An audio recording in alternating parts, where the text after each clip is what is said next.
Frekuensi Super. Be accurate and stay connected.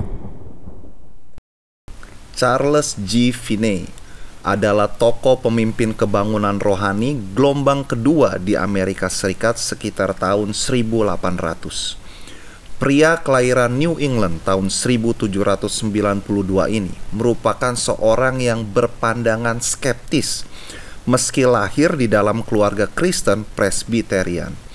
Namun kedaulatan Tuhan berkuasa lebih besar untuk mengubah semua pandangan Finney. Pertobatannya terjadi di perjalanan pengembaraannya di sebuah hutan selama beberapa hari. Di sanalah ia berdoa dengan sangat keras. Bahkan ia merasa tubuhnya seperti disengat aliran listrik. Di situ ia dipenuhi rasa cinta kasih yang luar biasa kepada Tuhan. Bahkan ia menerima baptisan Roh Kudus dan merasa terpanggil menjadi seorang penginjil. Finney berpendapat bahwa khotbah haruslah disampaikan dengan berapi-api, disertai dengan doa yang penuh inspirasi dan ekspresi. Khotbah juga harus mendorong seseorang untuk segera mengambil keputusan, mau bertobat atau tidak sama sekali.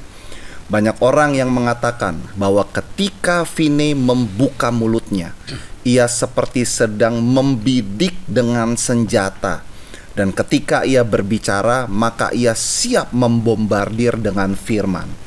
Finney berhasil menyebarkan sebuah kebangunan rohani yang mengubah sejarah. Lebih dari 500 juta orang telah berubah lewat pelayanannya. Menurut Finney, kesucian harus tampak dalam kehidupan setiap orang Kristen yang bertobat. Kebangunan rohani yang ia pimpin pada tahun 1830 di Rochester, New York, membuatnya dikenal sebagai tokoh kebangunan rohani besar di Amerika. Selama masa kebangunan rohani, tindakan Finney yang paling kontroversi adalah mengizinkan wanita memimpin doa dalam pertemuan ibadah. Lalu ia mengadakan berbagai pertemuan dengan waktu yang panjang tanpa batas dan menyebutkan nama-nama orang berdosa ketika ia berkhotbah, yang kemudian orang-orang itu ditempatkan di bangku depan ibadah agar didoakan. Finney juga termasuk tokoh yang berjuang dalam penghapusan perbudakan, minuman keras, dan pakaian yang berlebihan di Amerika Serikat. Tahun-tahun hidup Finney selalu menerima buah dari pelayanannya. Banyak kabar orang-orang mengalami pertobatan karena pelayanannya. Tangan Tuhan yang dahsyat bekerja melalui keberadaannya. Pemberian hidup yang totalitas kepada Tuhan menjadikannya sebagai alat kepanjangan tangan Tuhan. Charles Finney, Pastor, dikatakan bahwa beliau waktu berkhotbah, beliau menyebut orang-orang yang berdosa dan menempatkannya di depan, lalu menelanjangi dosa mereka dan mendoakan.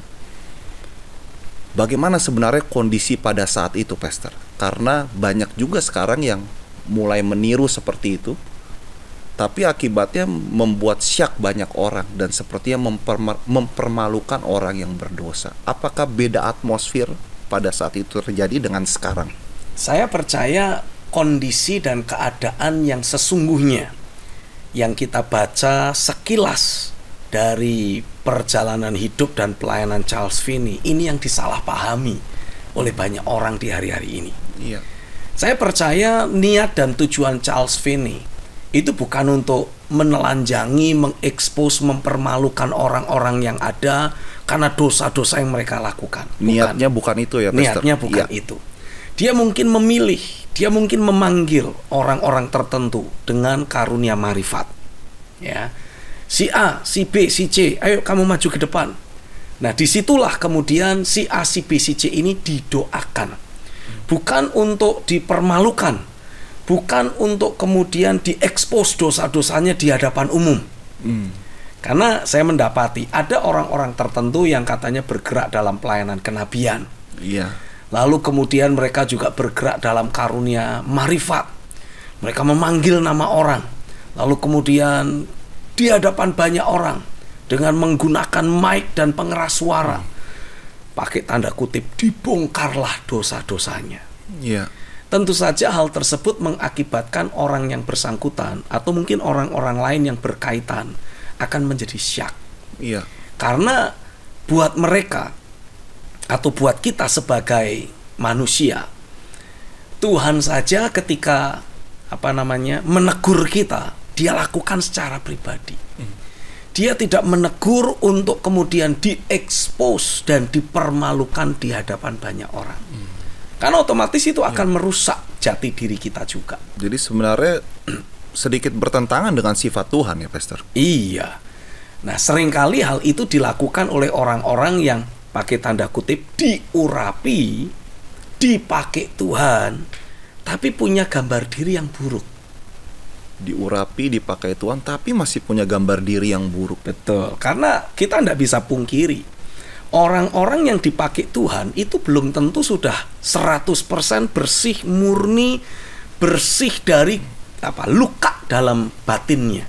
Ya. Sementara ketika kita menjalani kehidupan sehari-hari kita dari kecil sampai kemudian kita dijamah Tuhan, lalu kemudian kita dipakai Tuhan, ini ada banyak proses kehidupan, perjalanan hidup yang kadangkala membawa kita tercetak, memunculkan karakter-karakter tertentu, tercetak membawa luka-luka tertentu dalam hidup kita.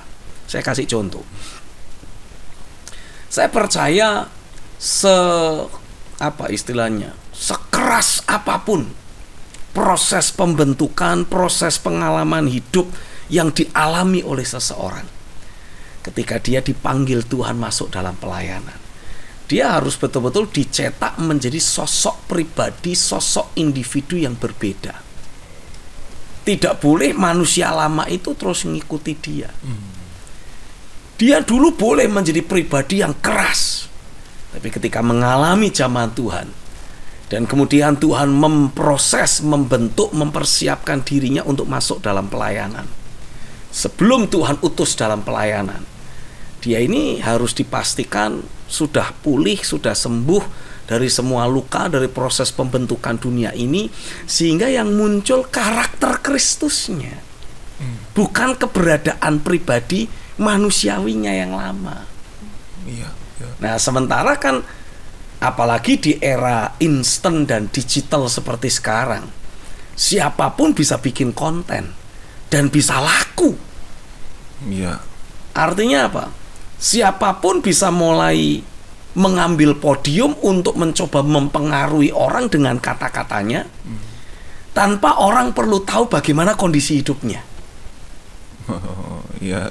Nanggap ya? Iya. Sehingga banyak orang yang terkenal ketika dia pelayanan, ketika dia ada di mimbar, dipakai Tuhan luar biasa, memberkati banyak orang.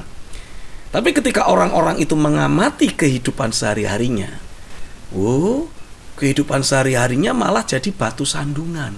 Iya. Jadi orang-orang ini diberkati ketika dia di podium, tapi menjadi batu sandungan ketika mengamati hidup sehari-harinya. Nah, biasanya karena si pendeta, si pengkhotbah, si pembicara ini tidak betul-betul mau mengalami perubahan hidup, dia mengeluarkan jurus yang lain. Jangan sentuh hamba Tuhan. Maksudnya apa? Jangan ganggu gua dong. Pokoknya diberkati aja dengan khotbah-khotbahku, tapi tentang kehidupanku sehari-hari, nggak usah ikut campur, nggak usah lihat-lihat, jangan ganggu aku. Nah, ini tidak benar kalau seperti ini. Itu sebabnya ada begitu banyak hamba-hamba Tuhan, para pendeta yang mungkin terkenal, dipakai Tuhan, tapi dalam kehidupan sehari-harinya justru memunculkan buah-buah yang tidak baik. Dan itulah yang ditulis dalam kitab Matius pasal yang ke-7. Tuhan bilang, nanti pada hari-hari terakhir banyak itu orang yang akan berseru-seru, Tuhan, kan aku sudah melayani, aku kan sudah berkhotbah, bahkan bergerak dalam karunia marifat itu, bahkan menyembuhkan, mengusir setan, tapi Tuhan bilang, aku tidak mengenal kamu, hai pembuat kejahatan. Tuhan menganggap ini orang-orang yang sepertinya spektakuler, dipakai Tuhan luar biasa, ini malah justru dianggap sebagai pembuat kejahatan. Kenapa? Karena kalau kita memperhatikan kembali di dalam kitab Wahyu pasal yang ke-12, tua-tua dan orang-orang terpandang menurut kitab Yesaya itu digambarkan dalam kitab Wahyu itu sebagai naga yang bertanduk 7, berkepala 10, merah padam, siap untuk menelan anak yang akan dilahirkan oleh gereja Tuhan. Orang-orang percaya yang memanifestasikan pelayanan tubuh. Ini digambarkan sebagai para tua-tua, para pemimpin, orang-orang terpandang, tapi hatinya sudah serong. Nah, saya mendapati ada banyak hamba-hamba Tuhan dipakai Tuhan, kalau pelayanan luar biasa, tapi sikap hatinya mulai cinta dunia. Sikap hatinya masih tetap cinta diri sendiri. Sikap hatinya cinta uang. Sehingga apa yang terjadi? Dia menjadi batu sandungan bagi banyak orang yang lain. Ini mengakibatkan orang-orang yang berjalan dalam kehendak Tuhan, yang seharusnya menikmati berkat dan anugerah Tuhan, justru jadi pada akhirnya merasa kecewa.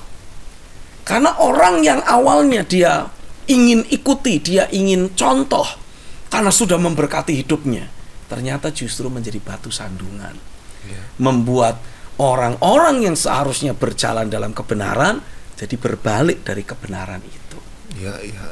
Jadi memang mesti hati-hati ya Pastor. Jangan sampai kita hanya sekedar mengikuti Vinay, tapi kehidupan kita ini ternyata masih tidak utuh dan bahkan kecenderungan hatinya berbelok. Betul. Jadi bisakah dikatakan bahwa hanya sekedar memakai karunia tapi tidak mengalami perubahan hidup? Bisakah seperti itu memang Pastor? Bisa. Jadi saya mendapati gini, ada orang-orang yang memang karena istilahnya proses pembentukan ulang kehidupannya belum utuh, belum total, tapi dia sudah terlanjur bergerak dalam pelayanan. Sehingga sebagai akibatnya, ya dia mungkin memang punya berbagai skill, punya berbagai kemampuan, fasih lidah dan semacam itu, sehingga dipakai Tuhan luar biasa. Tapi ini loh, kehidupan sehari-harinya ini kan tidak bisa dipungkiri, sangat dipengaruhi oleh berbagai peristiwa, berbagai pemahaman, berbagai filosofi hidup yang dia sudah terima, yang sudah mencetak hidupnya dari sejak dia masih kecil. Iya. Sementara sebagai hamba Tuhan, kita ini harusnya punya filosofi yang berbeda, punya dasar keyakinan yang berbeda, punya pola hidup yang sudah dicetak ulang selaras dengan firman, sehingga berbeda dengan kehidupannya yang lama. Iya.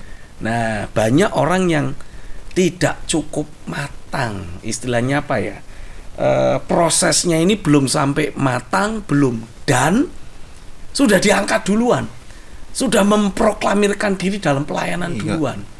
Jadi akhirnya kayak roti itu bantet jadinya. Kelihatannya, menarik, enak ini kayaknya. Tapi ketika dimakan, wah lah kok bantet ternyata. Orang menikmati ketika dia berbicara, orang menikmati ketika dia pelayanan.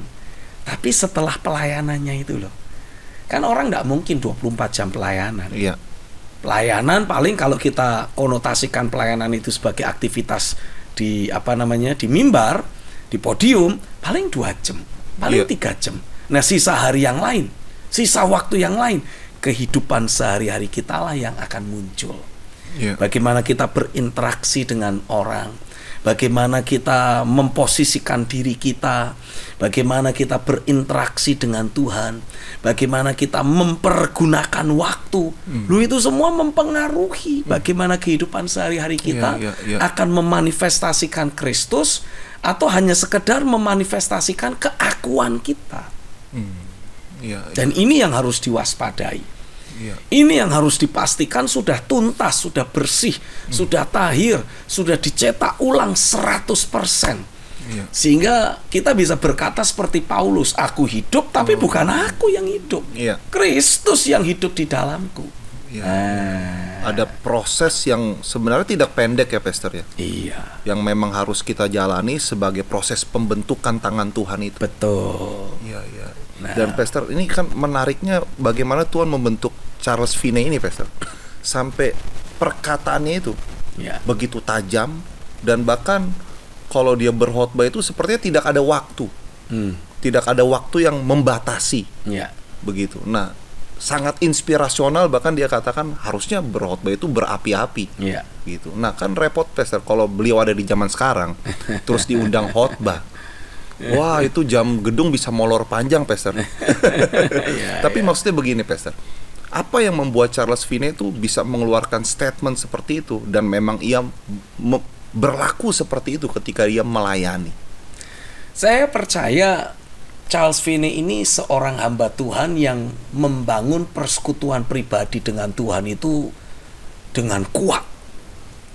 Sehingga dia memiliki ada dinamika Roh Kudus yang terus bergelora, yang awet istilahnya. Tidak cuman sementara. Bahasanya bagus banget itu, Pastor. Awet ya, Pastor. Banyak yang nggak awet ya, Pastor.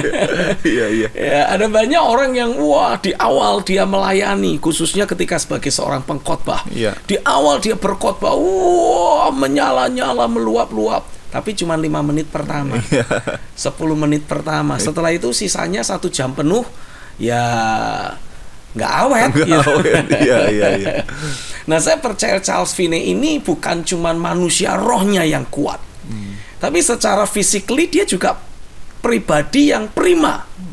Karena untuk berkhotbah dengan meluap-luap dan dalam durasi yang panjang, tentu saja dibutuhkan stamina secara lahiriah yang juga kuat. Jadi ini pasti orangnya sehat gitu kira-kira. Dan memang pada zaman tahun 1800-an kan memang masa-masa itu belum senyaman sekarang. Di masa itu kalau orang mau traveling ya jalan kaki atau naik kuda. Kalau nggak naik kuda ya naik kereta yang ditarik oleh kuda gitu kira-kiranya. Jadi banyak orang juga yang pekerjaannya itu bukan kantoran seperti sekarang. Yang nggak duduk aja sepanjang hari ya. Pasti kebanyakan bentuknya aktivitas di luar ruangan. Mungkin menjadi petani, atau mungkin menjadi salesman yang tentu saja harus banyak melakukan perjalanan kaki, atau banyak berjalan begitu kira-kira. Nah, dengan kondisi kita sekarang kan lain.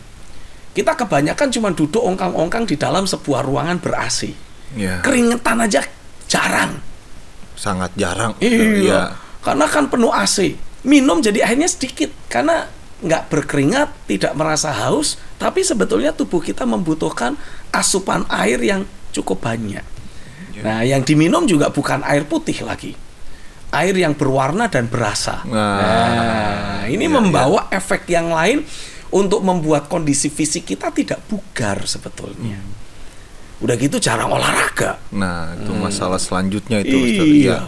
Mau pergi dari sini ke sana aja naik motor. Atau panggil ojek gitu. Naik mobil. Nggak mau kita untuk jalan itu, nggak mau. Takut keringetan. Nah, sehingga akibatnya kondisi fisik kita tidak bugar.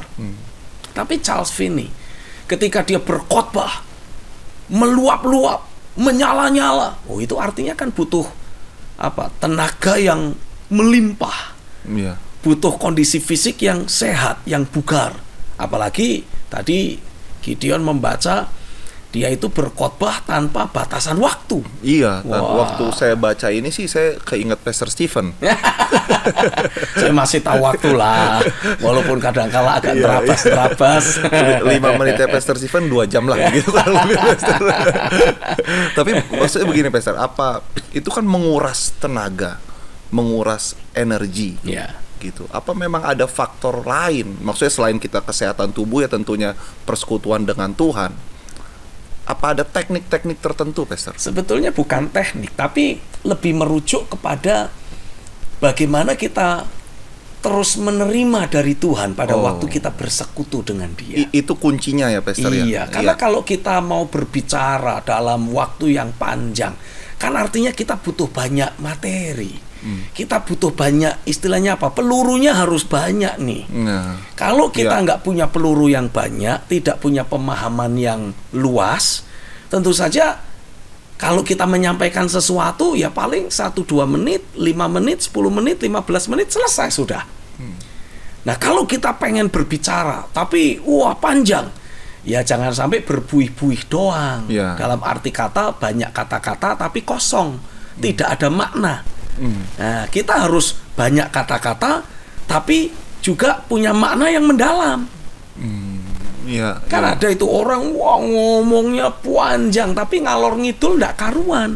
Tidak ada makna yang mendalam. Cuman banyak kata-kata. Iya. Tapi tanpa makna. Nah, buat apa? Iya. Nanti kita cuman pencitraan, kasih janji-janji manis, pakai omong kosong, tapi ndak ada realita sama sekali. Iya. Itu mungkin banyak orang yang menyebut Charles Finney ini waktu berkata-kata, Pastor, seperti peluru. Iya, yang betul. langsung tepat sasaran. Betul. Itu kata-kata yang punya arti yang mendalam. Betul. Pastor. Punya makna yang mendalam. Ya, lalu bagaimana caranya agar realita Tuhan dan roh pertobatan khususnya, Pastor, ketika dalam suatu ibadah itu bisa termanifestasi seperti Charles Finney? Karena rasanya negeri kita ini butuh roh pertobatan, Pastor. Betul. Nah, bagaimana agar gereja Tuhan bisa menghadirkan itu kembali? Di part berikutnya, Pastor. Oke. Kita saksikan info berikut ini. Ya.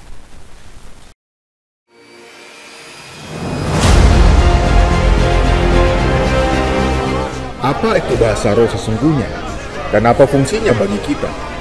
Apakah bahasa roh itu sesuai dengan prinsip firman Tuhan?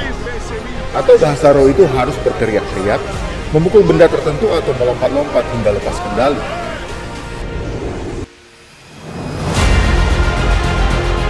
Sampai saat ini bahasa roh masih selalu menjadi perdebatan yang tak berujung di dunia kekristenan. Tidak sedikit yang akhirnya menjadi sesat akibat pengajaran bahasa roh yang tidak akurat sesuai firman Tuhan. Temukan jawaban kebenarannya mengenai bahasa roh dari sudut pandang dan tujuan Tuhan di dalam buku Membangun Manusia Rohani yang ditulis oleh Pastor Stephen Agustinus. Untuk informasi buku Anda dapat menghubungi kami di nomor 0896 8088 8929 atau di nomor 0817 4927 954. Pastor Stephen, ketika Charles Finney berkhotbah, beliau menghadirkan roh pertobatan. Iya. Nah, ini kan sesuatu yang sebenarnya sangat dibutuhkan. Betul. Bukan hanya untuk orang percaya, Pastor, Iya. tapi untuk kondisi bangsa saat ini sangat Iya. membutuhkan roh pertobatan. Nah, bagaimana, Pastor, caranya gereja Tuhan kembali menghadirkan roh pertobatan seperti yang dibawa oleh Charles Finney? Saya percaya ini kembali fokus dan fondasinya bersumber dari persekutuan pribadi yang kita miliki dengan Tuhan. Ketika kita membangun persekutuan dengan Tuhan, kita belajar firman, kita merenungkan firman tersebut. Seharusnya kita merenungkan firman itu bukan hanya sekedar menjadi sebuah wacana atau informasi atau pengetahuan. Itu harus terbangun dalam hidup kita menjadi suatu conviction. Menjadi sebuah keyakinan yang tak tergoyahkan.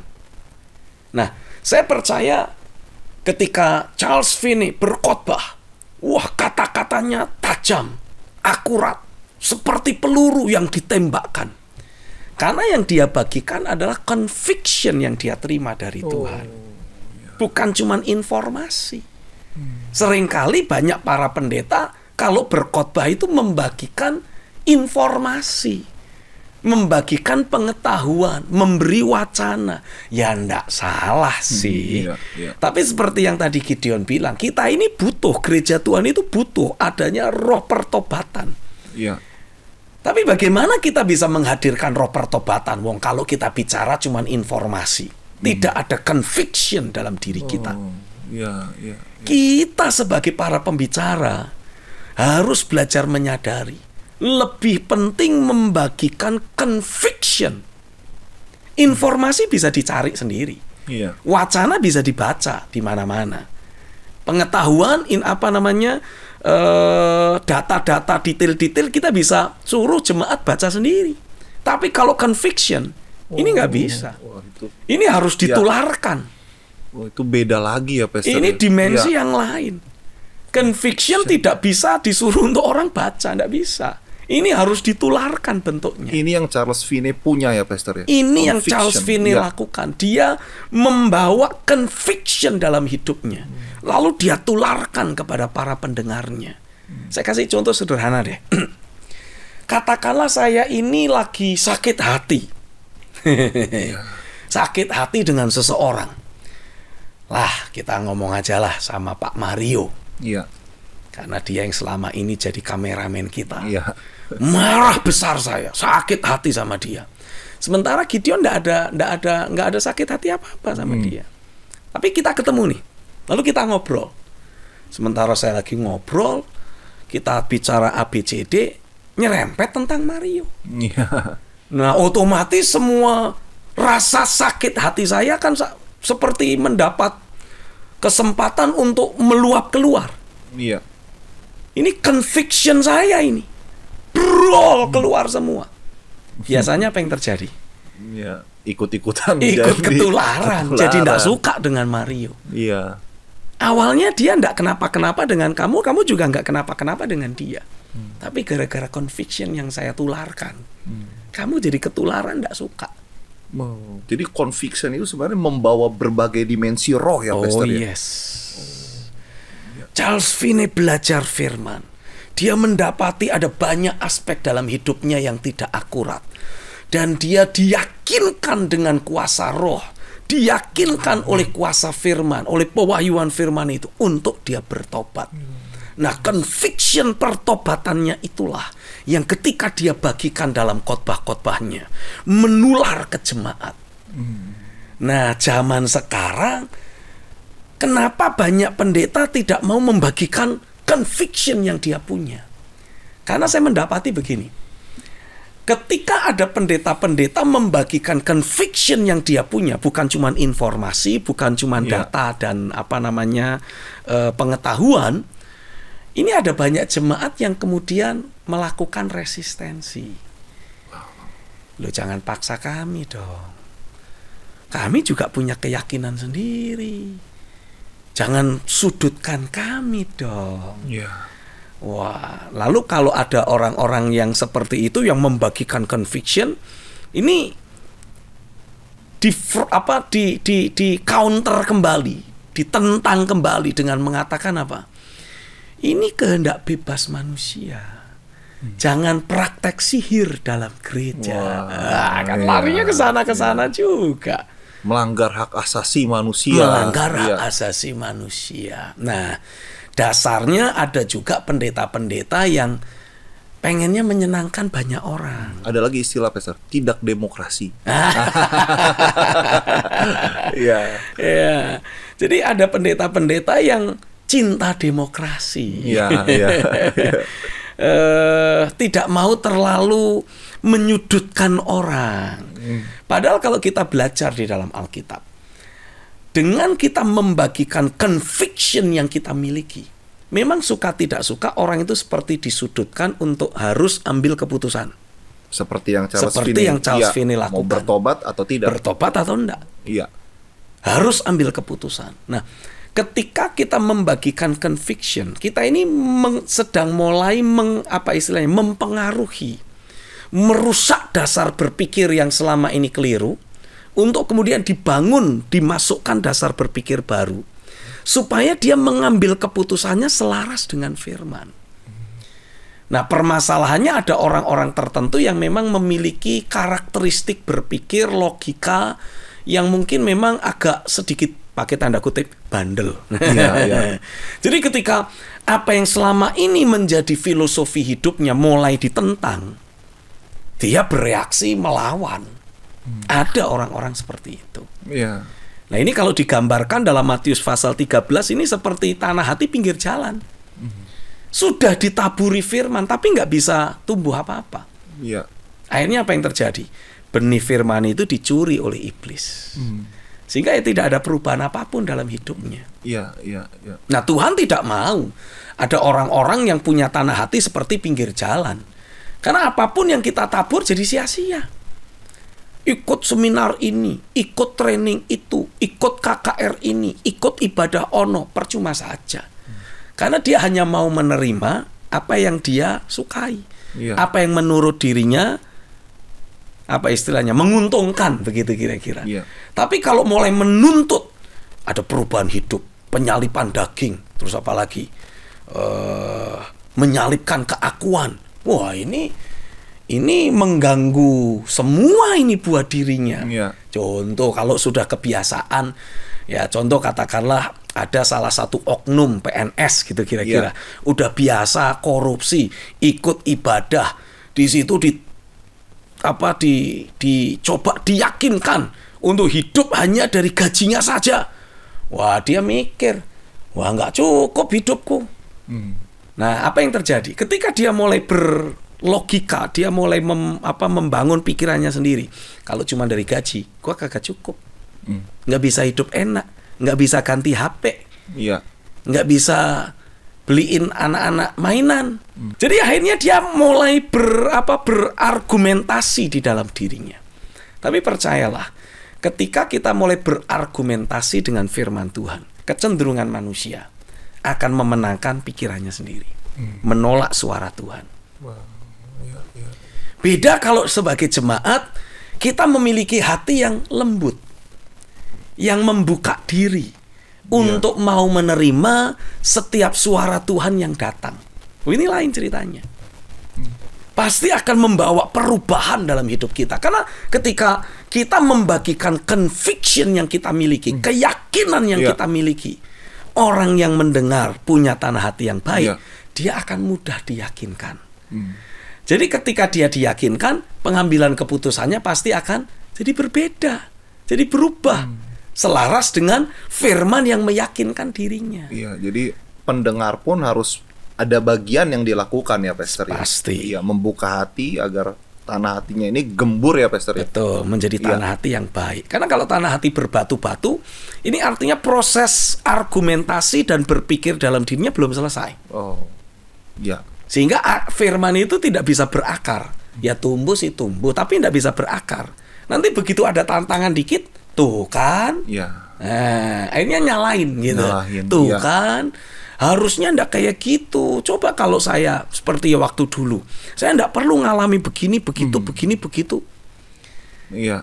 Nah, beda kalau misalkan kita sudah punya sikap hati, tanah hati yang terbaik. Kita akan seperti Sadrak, Mesak, Abednego. Kita mengambil keputusan tegas. Ini kebenaran, ya saya jalani. Tapi ada konsekuensinya, nanti bakal masuk dapur api. Sebodoh. Saya pokoknya tetap percaya pada apa yang Tuhan suruh. Walaupun Tuhan tidak datang menyelamatkan, kami tetap tidak mau menyembah patung emas itu. Itu kan sebuah ketetapan hati. Iya. Nah, orang yang apa istilahnya? Menerima conviction, mau diyakinkan dengan kuasa firman, itu akan terbangun menjadi dasar keyakinan, terbangun menjadi ketetapan hati. Ketetapan hati, ya. Jadi ya terserah raja mau putusin apa, mau kita dibuang ke dapur api, kita mau dibuang ke comberan, pokoknya aku tidak mau nyembah patung emasmu. Iya. Dan itu sebetulnya yang Tuhan mau untuk kita miliki. Jangan begitu mulai diikat, lalu mulai bilang, lu ini beneran toh mau dibuang dapur api toh? Nggak jadi deh. Gitu nggak jadi deh. Nyembah aja. Iya. Tidak. Walaupun sudah diikat, walaupun sudah mulai mau dilempar, tetap aja sudah. Iya, itu kan begini, Pastor. Charles Finney, Sadrak, Mesak, Abednego.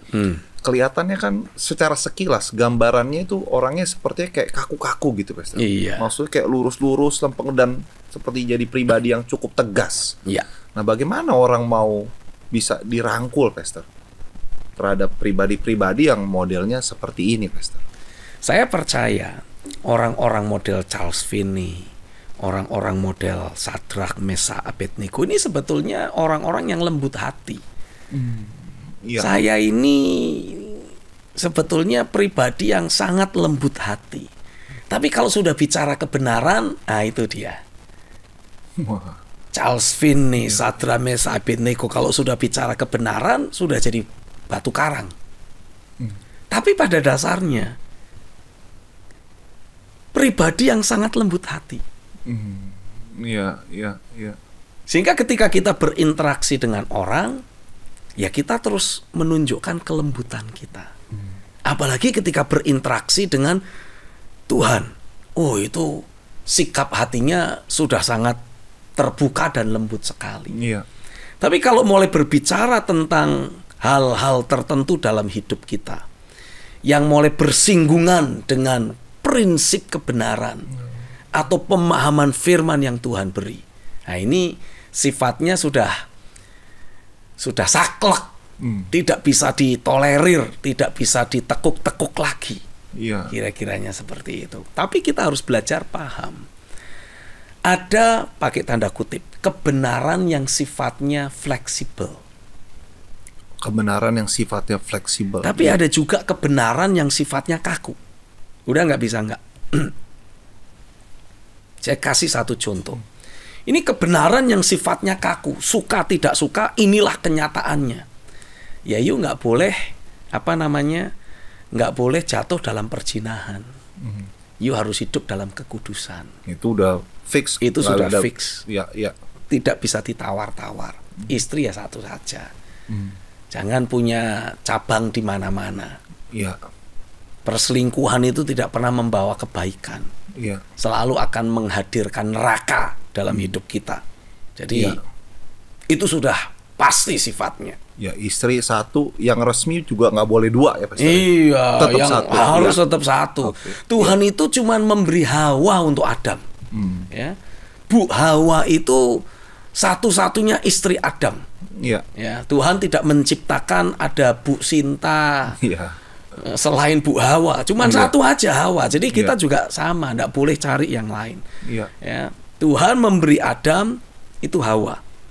Juga nggak boleh Tuhan kita sebagai Adam cari Albert, nggak boleh. Ya. Oh, itu lebih mutlak lagi ya Itu Pastor. lebih mutlak lagi. Ini Adam Iya. dan Hawa, bukan Adam dan Albert, Iya, gitu kira-kiranya. iya.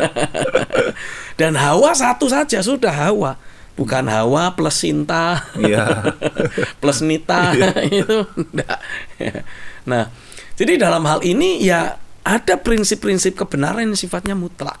Sudah tidak bisa ditolerir. Inilah adanya. Iya. Tapi ada satu kebenaran yang mungkin sifatnya fleksibel. Seperti contoh, saya bisa berteman dengan semua orang. Orang baik boleh jadi teman saya. Orang jahat kalau mau berteman dengan saya terima juga. Tapi untuk memilih sahabat, saya hanya memilih mereka-mereka yang baik dengan saya. Oh, iya. Nah, ini kan sifatnya kan fleksibel. Iya. Gitu kira-kira. Iya. Nah, jadi saya ingin memberikan penegasan dalam prinsip Charles Finney, Sadrach Meshach Abednego. Ini orang-orang yang lembut sebetulnya. Yang bukan pribadi yang sukar didekati sebenarnya. Bukan Pastor. pribadi yang saklek, sukar didekati, galak. Iya. Bukan. Ini pribadi yang lembut, pribadi yang hangat.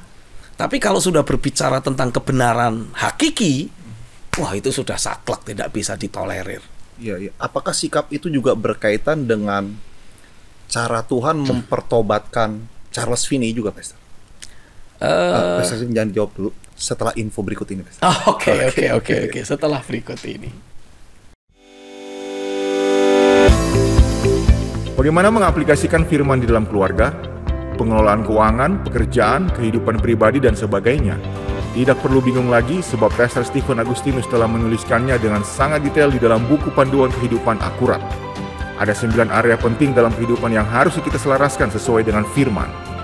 Untuk informasi Anda bisa menghubungi kami di nomor 0896 8088 8929 atau di nomor 0817 4927 954. Tidak wajar orang benar terus alami lika-liku, naik turun kehidupan. Ini saatnya kehidupan sehari-hari orang percaya memunculkan buah-buah kerajaan.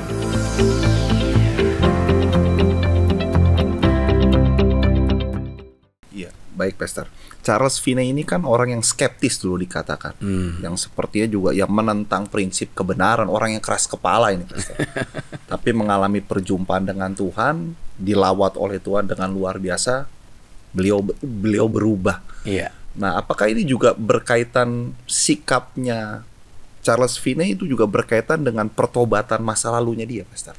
Saya percaya bagaimanapun juga, karena kita ini manusia kan sudah pernah mencicipi dosa, istilahnya seperti itu.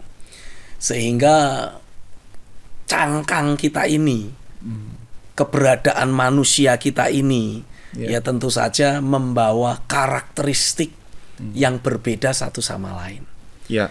Dan bagaimanapun juga kehidupan ilahi itu Tuhan taruh, Tuhan simpan di dalam bejana tanah liat ini, kira-kiranya begitu.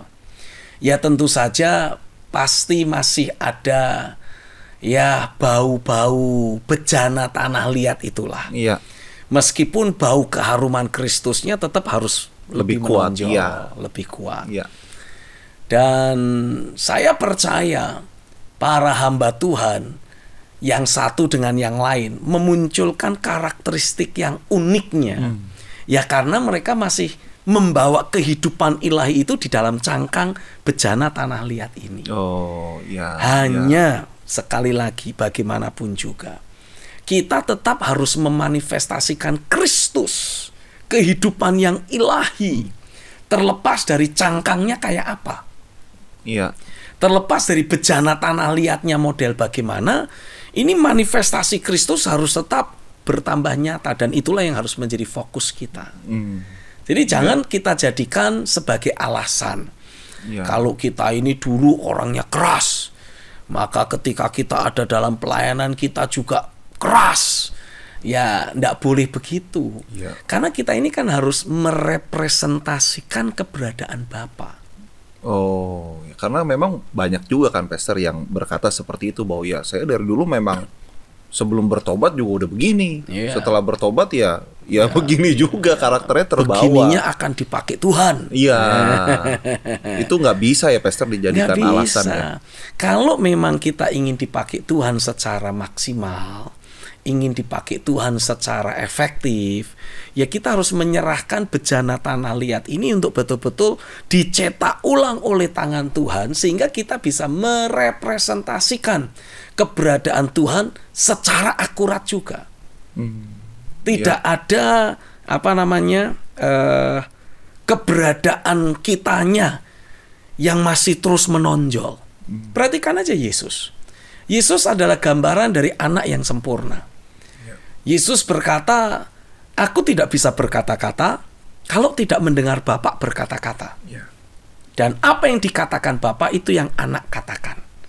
Aku tidak melakukan tindakan apapun kalau aku tidak melihat Bapa melakukan tindakan apapun. Dia betul-betul merepresentasikan keberadaan Bapa. Tidak ada bau-bau Yesus yang dari Nazaret. Tidak ada bau-bau Yesus anaknya Maria. Yang ada adalah Yesus anak Allah yang maha tinggi. Wow, itu luar biasa ya pastor. Jadi memang kita udah nggak bisa bawa sifat turunan lahiriah bahkan. Betul. Makanya kita mendapati ketika Yesus diperhadapkan dengan perempuan yang didakwa kedapatan berzina. Ini aneh juga nih, yang berzina kok satu doang gitu. Ini yang lakinya kemana ini? Sampai sekarang juga masih begitu. Nggak pernah. Gitu ya. yang ditangkap yang ceweknya doang, ya. Betul. Tapi ketika Yesus diperhadapkan dengan perempuan yang didakwa berbuat perzinahan itu, sikap Yesus terhadap perempuan yang didakwa itu sangat berbeda, sangat lembut. Berbeda ketika Yesus berinteraksi dengan ahli Taurat, orang Farisi, orang Saduki. Dia istilahnya top of his voice. Dengan nada suara tinggi. Dia teriak, "Hei ular beludak!" Tapi terhadap perempuan yang didakwa berbuat dosa, dia tanyanya pelan aja, "Hai perempuan, di mana orang-orang yang mendakwa kamu tadi?" Udah bubar semua Tuhan. Ya sudah. Pulanglah, aku juga tidak akan menghukum kamu. Jangan berbuat dosa lagi. Ngomongnya enak. Ngomongnya lembut. Dia merepresentasikan kasih dari Bapa yang sekaligus mengobati dan memulihkan keberadaan dari perempuan yang berbuat berzina tadi. Sebenarnya Charles Finney lakukan seperti itu ya pastor. Betul. Ya. Waktu pas dia panggil, bukan untuk mengekspos, menghakimi, mempermalukan, tidak. kasih Bapa itulah yang mengalir lewat hidup Yesus, mengalir lewat hidup Charles Finney. Ini kurang lebihnya sama kayak kalau kita punya anak kecil, ketahuan bikin salah, itu kan sudah rasa bersalah duluan. Nah, kita sebagai orang tua yang tidak perlu bentak-bentak, marah-marah, jedotin ke tembok. Kita cukup ngomong sederhana. Kenapa kamu lakukan itu? Ini anak bisa udah nangis-nangis sendiri. Ya, atau minimal kalaupun dia nggak nangis-nangis sendiri, ya dia menyadari. Dia bilang, iya papi, iya dedi, aku salah. Nah, jadi kemudian bentuk ekspresi, interaksi yang ada itu bukan menghakimi, bukan menyalahkan, tapi betul-betul melimpahkan kasih dari Bapa di sorga yang memulihkan, yang memperbaharui, yang mengubahkan hidup orang-orang itu. Dan hari ini saya juga berbicara, saya mau tegaskan kepada setiap saudara.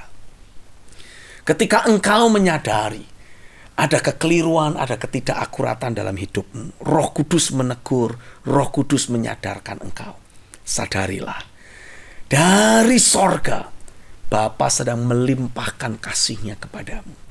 Dan ketika engkau berinteraksi dengan satu atau dua hamba Tuhan tertentu yang menyadarkan saudara, bahkan mungkin kalau Tuhan pakai program ini untuk menyadarkan saudara, sadarilah, sebagai hamba Tuhan, saya tidak sedang mendakwa engkau. Tapi hari ini, menit ini, saat ini, saya sedang mengalirkan kasih Bapa kepadamu.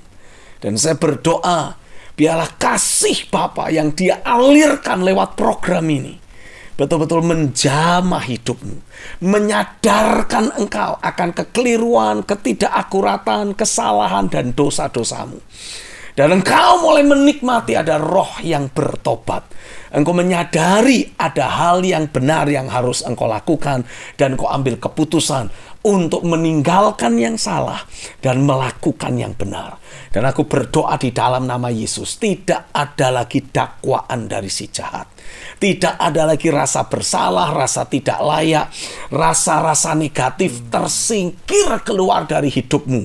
Karena ketika engkau menikmati datangnya roh pertobatan, engkau juga akan alami ada damai sejahtera, ada sukacita, ada penerimaan yang dari Bapa muncul dari dalam batinmu. Ada sebuah kesaksian yang Roh Kudus berikan, kesaksian di dalam batinmu yang terjadi karena pekerjaan Roh Kudus yang terjadi atasmu di dalam nama Yesus, sehingga engkau bisa kembali punya persekutuan yang hidup, punya persekutuan yang akurat, punya persekutuan yang sehat dengan Bapa di sorga. Roh itu bersaksi bersama-sama dengan rohmu, dan dari dalam batinmu ada sebuah seruan yang memanggil, ya Aba, ya Bapa. Kembali ada kedekatan dengan Tuhan yang engkau nikmati, engkau alami. Dan aku meteraikan kedekatan dengan Tuhan itu. Ada roh yang mengampuni, yang mulai mengalir, dan engkau mulai berdoa untuk orang-orang yang selama ini engkau anggap bertanggung jawab, membuat hidupmu jadi susah, membuat hidupmu jadi menderita, membuat hidupmu jadi terlunta-lunta seperti sekarang. Biarlah roh yang bertobat dan roh yang mengampuni mulai bekerja dalam hidupmu, dan di dalam nama Yesus, Roh Kudus sendiri akan memfollow up hidupmu. Yes, aku lepaskan realita hadirat Tuhan.